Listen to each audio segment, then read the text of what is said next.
வணக்கம் ஃப்ரெண்ட்ஸ். நம்ம போன வீடியோவில் what is a just tax, அது டைரக்ட் டேக்ஸா இன்டைரக்ட் டேக்ஸான்னு பார்த்தோம். இப்போ வந்து இன்டைரக்ட் டேக்ஸில் என்னெல்லாம் கைண்ட்ஸ் ஆஃப் டேக்ஸ் அதுக்குள்ளே போவோம். அதுக்கு முன்னாடி ஒரே ஒரு சின்ன இது, நான் போன தடவை நேரமின்மை ஒரு இதில் வந்து டிடிஎஸ் அப்படின்னு ஒரு வார்த்தையை ஃபாஸ்ட்டாக பிடிச்சிட்டேன், சேலரியில் உண்டான டேக்ஸுன்னு. டிடிஎஸ் அப்படிங்கிறது tax deducted at source. Direct டேக்ஸுங்கிறது நம்ம தான் கட்டுவோம்னு நான் சொன்னேன். பட் என்ன ஆகுன்னா, நமக்கு சேலரி கவர்மெண்ட்டுக்கு திருப்பி அது வந்து ஃபாஸ்ட்டாக வரணுங்கிறதுனால என்ன பண்ணிட்டேன், சேலரி கொடுக்கும்போதே டேக்ஸை பிடிச்சின்னு கொடுப்பா, ஸோ தட் நான் போய் அப்புறம் சேலரியை இந்த எம்ப்ளாயீஸ் வாங்கி செலவு பண்ண அப்புறம் அவங்க கிட்டே போவானான்னு. இது வந்து வேர்ல்டு வைட் கான்செப்ட். ஃபாரின்லலாம் பே அஸ் யூ ஏர்ன்பாங்க, இங்கே நம்ம டிடிஎஸ் அப்படிங்கிறோம். ஸோ அதை நீங்கள் கேட்டுன்றதுனால அதை எக்ஸ்பிளைன் பண்ணிட்டேன். இப்போ நம்ம வந்து இன்டைரக்ட் டேக்ஸஸ் என்னெல்லாங்கிறத போவோம். மெயினாக 3 கைண்ட் ஆஃப் இன்டைரக்ட் டேக்ஸ் இருந்தது. ஏன் இருந்ததுன்னு சொல்கிறேன்னா, அது இப்போ எல்லாம் ஜிஎஸ்டிக்குள்ளே கொண்டு வந்துட்டோம். பட் நம்ம அந்த 3த்தையும் புரிஞ்சுட்டால் தான் நம்ம ஜிஎஸ்டி என்ன, அதோட what is the nature of that அனிமல்ங்கிறது நமக்கு புரியும். அதுக்கப்புறம் அதை நம்மளை வந்து ஏன் கவர்மெண்ட் இப்படி பண்ணுறா, அது இன்னும் எப்படி பெட்டராக ஆக்க முயற்சி பண்ணிட்டு இருக்காங்க. இது எல்லாத்தையும் நெக்ஸ்ட் சீரீஸ் ஆஃப் வீடியோஸில் பார்த்துருவோம். அதில் முதல்ல வந்து நம்ம சேல்ஸ் டேக்ஸ் எடுத்துப்போம். பாக்கி 2 வந்து எக்ஸைஸ் டியூட்டியும் சர்வீஸ் டேக்ஸும். இப்போ சேல்ஸ் டேக்ஸுங்கிறது பார்த்தீங்கன்னா, இந்தியாவில் முதல்ல கொண்டு வந்த பெருமை, if you want to use that word, பார்த்தீங்கன்னா நம்ம தமிழ்நாட்டில் ராஜாஜி தான் கொண்டு வந்தார்.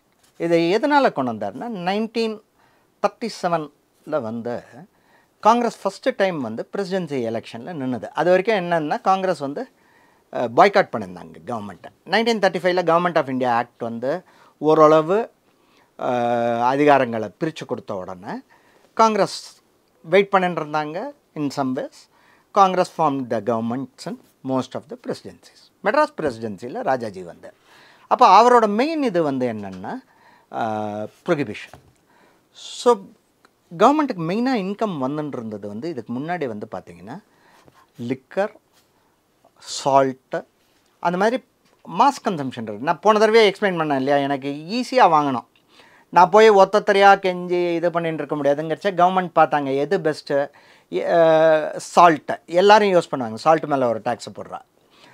லிக்கர் அது எவ்வளோ இருந்தாலும் இன்எலாஸ்டிசிட்டி ஆஃப் இன்கம், லிக்கர் என்ன விலையாக இருந்தாலும் பீப்புள் வாங்கி குடிக்கிறதுக்கு தயாராக இருப்பாங்க.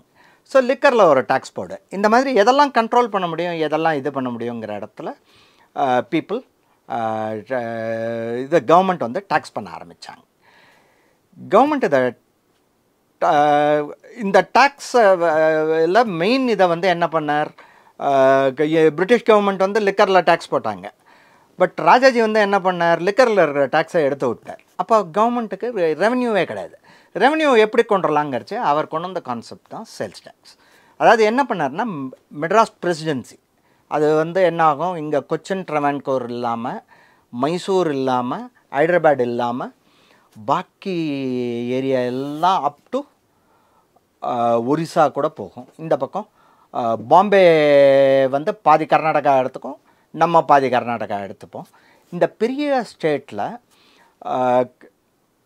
முழு இடத்துல சேல்ஸ் டேக்ஸ் போடாமல் ஃபஸ்ட்டு மெட்ராஸில் மட்டும் போட்டார். மெட்ராஸ் பிரசிடென்சியில் மெட்ராஸில் மட்டும் போட்டார்.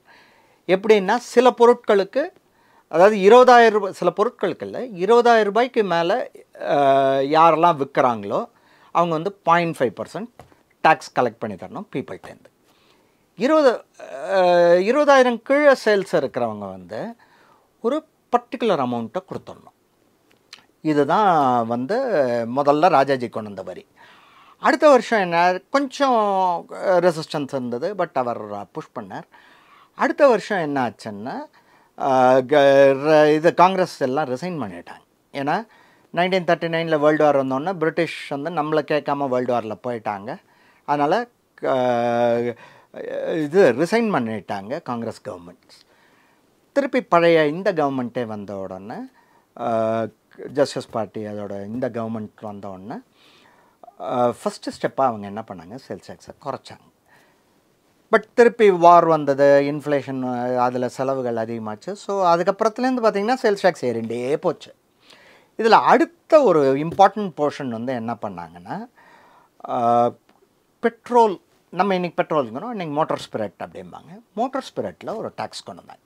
ஸோ இந்த ஒரிஜினல் ஆக்ட் பார்த்திங்கன்னா ப்ராடக்ட் வைஸாக இல்லாமல் ஒரு கடைக்காரன் எதெல்லாம் விற்கிறானோ அது எல்லாத்துலேயும் ஒரு வரி ஒரு பக்கம், இன்னொரு பக்கம் வந்து மோட்டார் ஸ்பிரிட் வந்து எல்லா கடையிலையும் இருக்காது. அது வந்து கவர்மெண்ட்டோட அந்த டெப்போலேருந்து வரும்போதே வரி போட்டு மோட்டார் ஸ்பிரிட் ஆக்ட்னு தனியாக இருந்தது.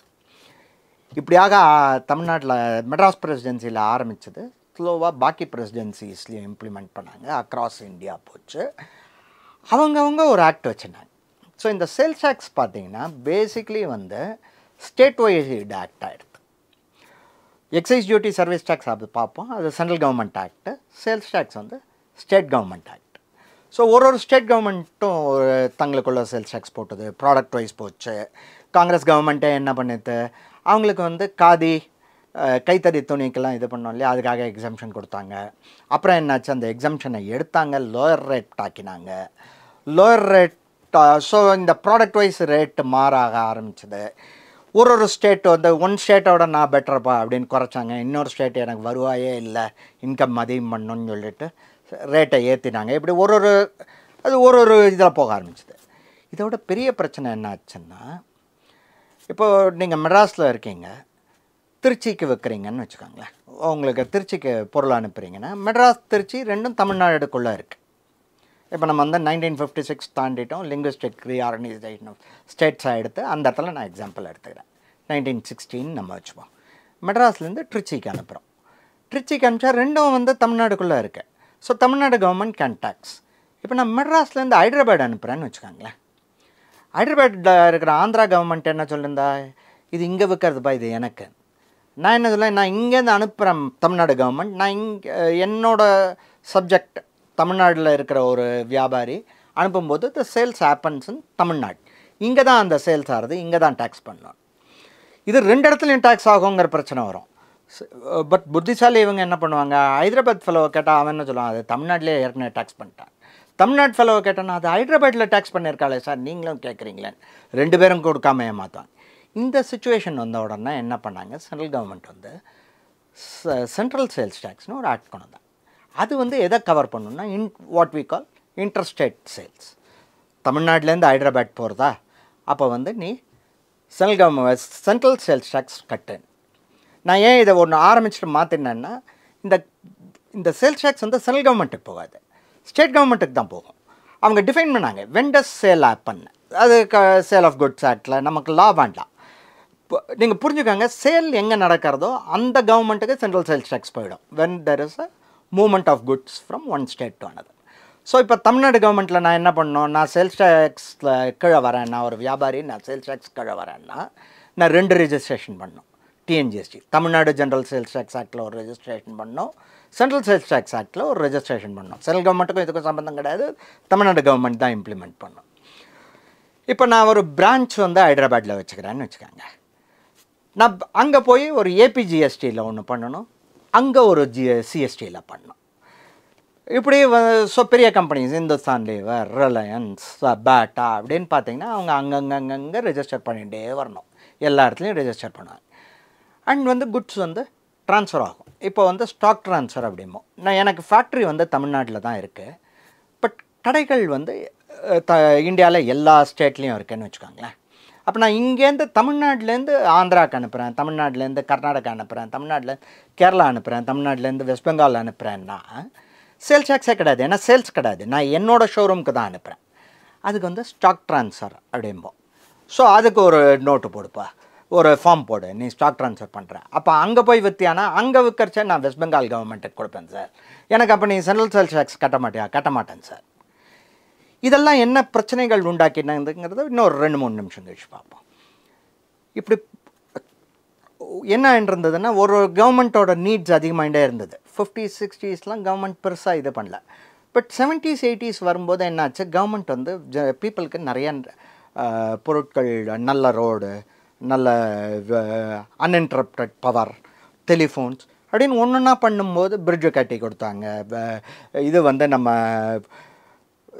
நம்ம லைஃப் ஸ்டைலே இம்ப்ரூவ் ஆச்சு, because government gave us so many things. நிறையா பேருக்கு வேலை கொடுத்தாங்க. State government became one of the biggest employer in the country. Individual state governments pension கொடுக்க வேண்டியிருந்தது. ஸோ 47ல் ஒருத்தர் வேலை செய்கிறேன்னா அவங்க மட்டும்தான், பென்ஷன் கிடையாது. பட் அந்த 47ல் வேலைக்கு சேர்ந்தவர் ஒரு 25 வருஷம் கழிச்சு ரிட்டையர் ஆகிடுறார். 47க்கு அப்புறம் 25 இயர்ஸ்னால் 72ல் ரிட்டையர் ஆகிறார். 72லேருந்து அடுத்த ஒரு 20 வருஷம் இருக்காருன்னா அவருக்கு பென்ஷன் கொடுக்கணும். 47, 49, 51 அப்படின்னு வேலைக்கு சேர்ந்தவங்கலாம் 75ல் ரிட்டையர் ஆவா, 78ல் ரிட்டையர் ஆவா. அவங்க 95 வரைக்கும் இருப்பாங்க. இயர் 1995 வரைக்கும் இருப்பாங்க. Year pension became a figure. அது ஸ்கூல்ஸ் வந்து பெட்டர் ஸ்கூல்ஸ் வந்தது கவர்மெண்ட். இந்த மாதிரிலாம் செலவழிக்கும் போது என்னாச்சு, state government wanted more and more revenue. Plus அவங்களுக்கு என்ன ஆக ஆரம்பித்ததுன்னா, இது பெட்டர் ஒரு கவர்மெண்ட் நல்ல கவர்மெண்ட்டாக இல்லையா அப்படின்னு காட்டுறது என்னாச்சு. நான் நல்ல கவர்மெண்ட்னா சின் ப்ராடக்ட்ஸ், ஆல்கஹால் அதெல்லாம் அதிகமாக டேக்ஸ் பண்ணுவேன்ப்பா. நான் நல்ல கவர்மெண்ட்னா கைவினை பொருட்களுக்கெல்லாம் அவ்வளோ டேக்ஸ் போட மாட்டேன். நிறையா பேர் யூஸ் பண்ணுற பொருள்களுக்கெல்லாம் அவ்வளோ டேக்ஸ் போட மாட்டேன் அப்படின்னு பிரித்து அந்த பொருட்களை பிரிக்க ஆரம்பித்தாங்க. நம்ம இதுலேயே இருக்கோம். நம்ம தமிழ்நாடு பட்ஜெட் ப்ரொடியூஸ் பண்ண கையால் செஞ்ச தொன்னைக்கு டேக்ஸை எடுத்துட்டார் முதல்வர் அப்படின்னு வரும். கையால் செஞ்ச தொன்னை எவ்வளோ இருக்கும், அதுக்கு எவ்வளோ டேக்ஸ் போடுவா, அதுக்கு கவர்மெண்ட்டுக்கு வருமா, அதை பற்றி அன்றைக்கி அவர் பேசணும், நம்ம இன்றைக்கி பேசணும், இதெல்லாம் முக்கியமாக எனக்கு தெரியல. பட் என்ன ஆச்சுன்னா, it became a instrument of the state. பாரு, நான் வந்து கீழ் நிலை மக்களுக்கு எவ்வளோ யூஸ்ஃபுல்லாக இருக்கேன் பாருப்பா, அவங்களுக்கு தேவையான பொருளில் டேக்ஸை எடுத்துட்டேன் அப்படின்னு it became a instrument of state policy, taxation. So இதெல்லாம் நடக்கும்போது என்னாச்சுன்னா, சேல்ஸ் டேக்ஸ் வந்து ரொம்ப கன்ஃபியூஸ்டாக ஆக ஆரம்பிச்சிது. அதுக்குன்னு ஒருத்தர் படிச்சுட்டு வந்து பண்ணாதான், ஒரு 2 வருஷம் ட்ரைனிங் எடுத்துகிட்டு வந்துட்டு பண்ணாதான் பண்ண முடியும், யாராலையும் பண்ண முடியும். இது முதல் போர்ஷன். ரெண்டாவது என்ன ஆரம்பிச்சதுன்னா, சம் ஸ்டேட்ஸ் வந்து by themselves were industrially developed. Maharashtra, Tamil Nadu அப்படியே. இப்போ பீகார், மத்திய பிரதேஷ் அதெல்லாம் பார்த்திங்கன்னா இண்டஸ்ட்ரியல் டெவலப்மெண்ட் இல்லை. ராஜஸ்தான். ஸோ அவங்களாம் என்ன பண்ணாங்க, ஒரு ஸ்கீம் கொண்டு வந்தாங்க, சேல்ஸ் டேக்ஸ் லோன் ஸ்கீம் அப்படின்னு. என்னென்னா, ஜனங்கக்கிட்ட நான் முதல்லையே சொன்னேன் இல்லையா, நீங்கள் தான் சேல்ஸ் டேக்ஸ் கட்டுறீங்க, நான் தான் சேல்ஸ் டேக்ஸ் கட்டுறோம். எந்த பிஸ்னஸும் தங்க கையிலேருந்து சேல்ஸ் டேக்ஸ் கட்டலை. இப்போ ஒரு பெரிய கார் ஃபேக்ட்ரி ஓப்பன் பண்ணுறாங்கன்னு வச்சுக்கோங்க, அவங்களுக்கு எவ்வளோ சேல்ஸ் டேக்ஸ் கலெக்ட் பண்ணுவாங்க. கலெக்ட் பண்ண இந்த பக்கம் வாங்கி அந்த பக்கம் கவர்மெண்ட்டை கொடுத்துட்றாங்க. கவர்மெண்ட்டை கொடுக்கும்போது அந்த பணத்தை கொடுக்காம அவங்க கையிலேயே வச்சுக்க முடிஞ்சால் எவ்வளோ பெரிய கெயின் இருக்கும். இதுக்கு சேல்ஸ் டேக்ஸ் லோன்னு பேர். இந்த மாதிரி ஃப்ரீ ஸ்கீம்ஸ் கொடுத்து அட்ராக்ட் பண்ண ஆரம்பித்தாங்க. நம்ம அடுத்த வீடியோவில் இதோட இம்பேக்ட் என்ன, அது என்ன ஆக ஆரம்பிச்சது அப்படிங்கிறதெல்லாம் பார்க்கலாம். தேங்க்ஸ்.